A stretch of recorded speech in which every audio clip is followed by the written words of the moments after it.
De acordo com dados da Secretaria do Tesouro Nacional, as contas do governo federal registraram um déficit primário de 1,53 bilhão de reais em março, resultado que foi pior do que o esperado pelo Planalto.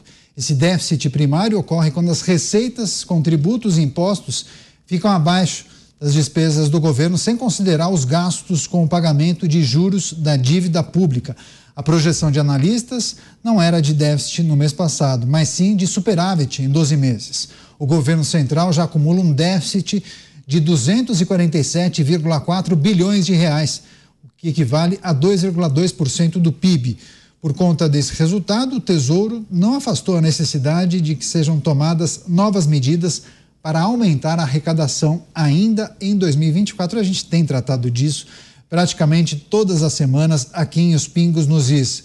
Zé Maria, deve vir mais impostos por aí? Essa é a projeção? Já falamos por diversas vezes, né, que o governo tem essa necessidade, precisa incrementar as receitas, né? Pois é, olha, a relação do governo com o Congresso Nacional chegou a um ponto que eu, Zé Maria, estou classificando de esquisita. Tradicionalmente, o Congresso faz uma pressão para gastar. E, tradicionalmente, o governo faz uma pressão contrária para não gastar, né? Esta é a luta política por aqui, é a tradição da política. E nós estamos vendo, nesse momento, que o Congresso está tentando segurar gastos. E o governo diz, não, temos que investir, porque isso vai aquecer a economia, nós temos que gastar, porque assim a gente pode ter uma dívida maior, mas coloca dinheiro na economia, assim por diante. E o que acontece é que o Congresso está dizendo para o governo, olha, é preciso controlar os gastos, que não dá mais para aumentar a arrecadação. Para vocês terem uma ideia, grupos parlamentares estão sendo formados para evitar a cumulatividade de impostos e para evitar o aumento de impostos e grupos fortes. Então, o governo não vai conseguir aumentar a arrecadação. Chegou num ponto que ou o governo economiza em gastos ou terá dificuldades. Só que é o seguinte, o governo está engessado, porque o orçamento brasileiro, ele já chega com impossibilidade de investimentos, e é nos investimentos que o governo poderia gastar. O resto é gasto obrigatório, são fundos constitucionais, salário, previdência, serviço da dívida e assim por diante, né? Então, o governo está diante de um grande problema. Ou continua fazendo déficits, ou ataca a realidade, ou seja, procura uma maneira de economizar e não gastar mais do que arrecada.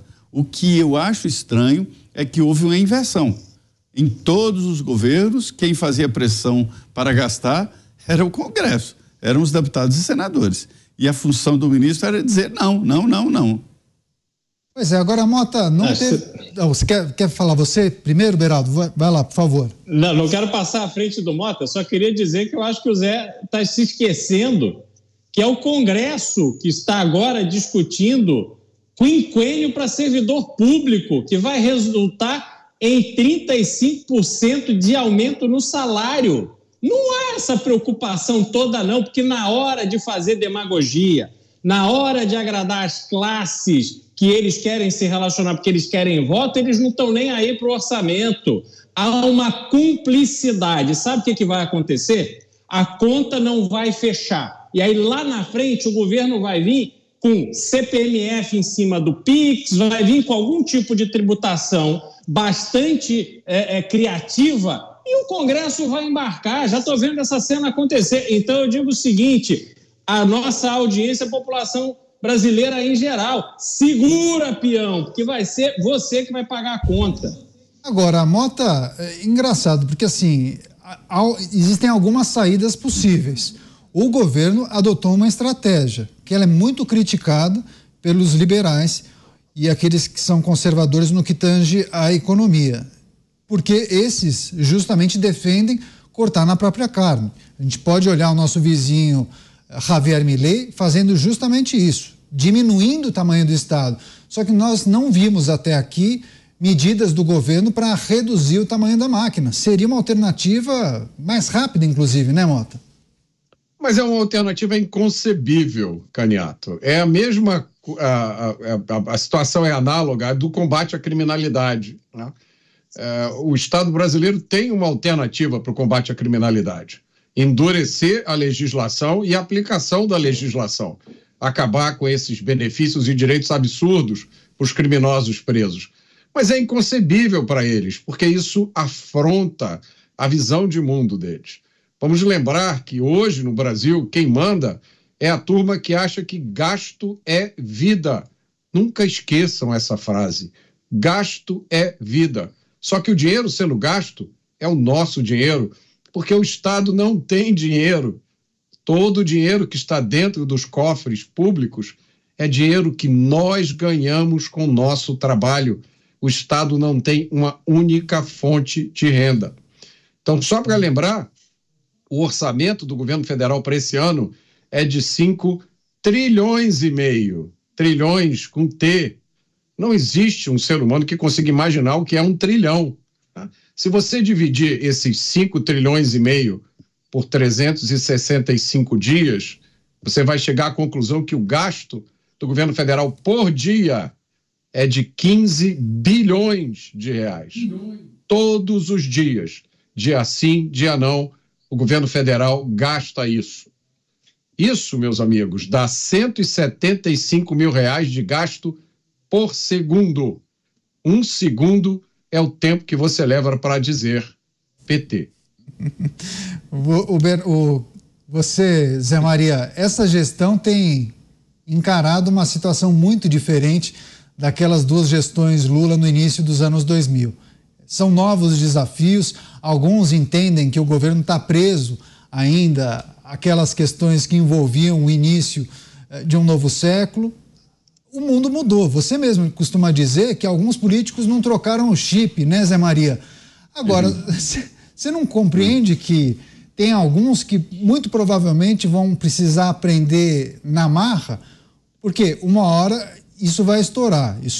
O Beraldo usou uma expressão segura peão, porque uma hora eles vão perceber que vai faltar dinheiro, eles não vão conseguir arcar com aquilo que é básico, né? Pois é, olha só, eu não vou fazer a defesa do governo contra o Congresso Nacional, não, porque o Congresso está segurando as pontas.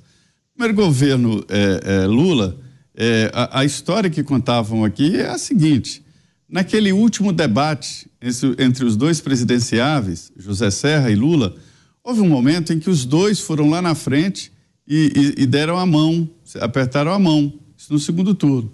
E aí, quando eles voltaram para os púlpitos, né? E aí pegaram as pastas enganadas. Serra saiu com a pasta do Lula debaixo do braço e Lula com a pasta, o programa de governo do Serra. Lula chegou no governo com Palocci, fazendo superávit em cima de superávit, e o PSDB lá, não pode fazer tanto superávit, tem que investir, tem que gastar. Resultado, Lula com Palocci fez um superávit, fez um arranjo na economia que permitiu gastar muito depois, né? E tradicionalmente, o discurso do PT, o discurso dos partidos que apoiam o PT era exatamente esse, de vamos gastar que a coisa melhora, que a economia melhora. E é uma tese respeitável e aplicada, mas ela é cheia de limites.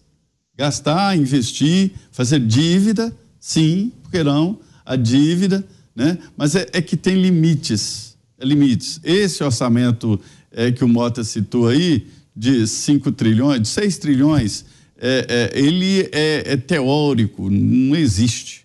Porque ele chega, já acabou. A dívida já consumiu, previdência consumiu, despesas fixas, fundos constitucionais, acabou. Sobrou ali 120 bi dos trilhões. E ali o Congresso passou a mão em 60 bi, né? 1/3 quase do total. E aí o governo está sem nada e ele tem que gastar. Aí ficou a luta. O Congresso está dizendo, não é para gastar. Gastar com as emendas, que são impositivas, com o cronograma de aplicação e pronto. O chip que mudou é isso.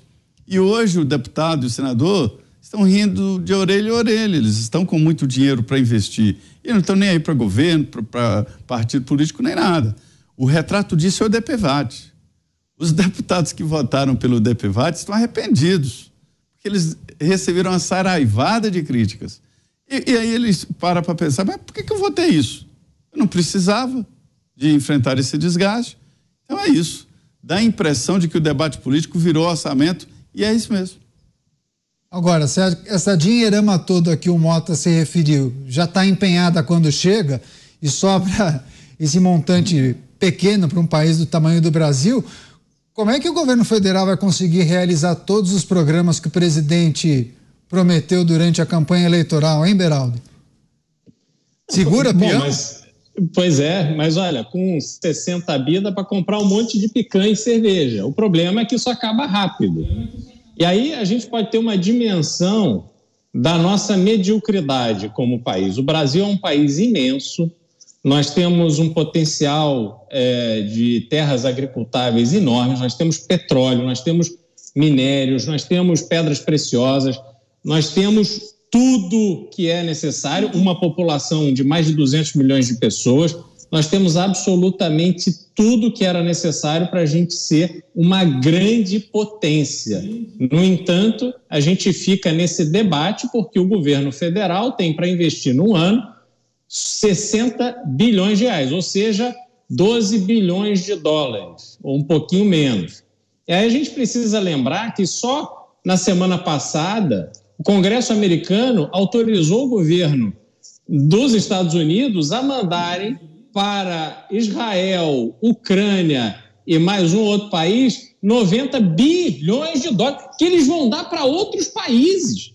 Ou seja, eles vão fazer todos os investimentos que eles precisam fazer, vida normal dentro dos Estados Unidos, e para ajudar os parceiros, 90 bilhões de dólares. Olha como nós estamos atrasados, como nós estamos para trás. E tudo que nós precisamos, portos decentes, porto brasileiro não faz dragagem, ou seja, eles deixam que os sedimentos se acumulem perto das margens, com isso diminui-se a capacidade de navios que você pode permitir que cheguem à costa brasileira, porque a gente não faz dragagem, algo básico, elementar, faz parte da manutenção de qualquer porto, mas no Brasil não. No Brasil é investimento. Isso não é investimento, isso é coisa básica. A gente precisa melhorar as nossas estradas, a gente precisa melhorar a nossa infraestrutura como um todo, mas nós não estamos fazendo nada disso. A gente precisa construir cadeia. Olha só, precisamos construir cadeia e precisamos construir escola. Precisamos formar melhores professores, construir mais universidade de ponta, contratar professores mundo afora para melhorar a qualidade do ensino que a gente oferece para os nossos jovens. Não estamos fazendo nada disso. Sabe o que a gente está fazendo?